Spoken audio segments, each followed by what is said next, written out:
កម្រិតថ្នាក់ស្រុកជាចំណុចចាប់ផ្ដើមការពង្រឹងប្រព័ន្ធផ្គត់ផ្គង់ទឹកស្អាតការសម្អាតនិងអនាម័យជនបទយកកម្រិតថ្នាក់ស្រុកជាចំណុចចូលឆ្ពោះទៅសម្រេចបាននូវការទទួលបានសេវាទឹកស្អាតការសម្អាតនិងអនាម័យជនបទសម្រាប់ទាំងអស់គ្នានិងប្រកបដោយនិរន្តរភាព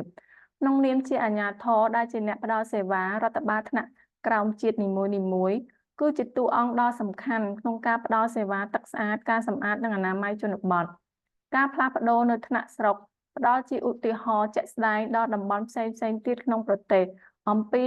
របៀបរៀបចំផែនការជាប្រព័ន្ធសម្រាប់និងដើម្បីសម្រេចបាន SDG 6 ជារឿយៗអ្នកផ្ដល់សេវាធ្វើសកម្មភាពក្នុងស្រុកមានច្រើនឧទាហរណ៍ដូចជាសេវាកម្មធំមួយ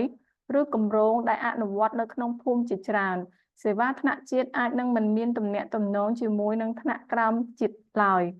ដើម្បីបង្កើនប្រព័ន្ធឲ្យបានរឹងមាំចាំបាច់អ្នកផ្ដល់សេវាត្រូវមានទំនាក់ទំនងជាមួយអាជ្ញាធរមូលដ្ឋានដែលពាក់ព័ន្ធ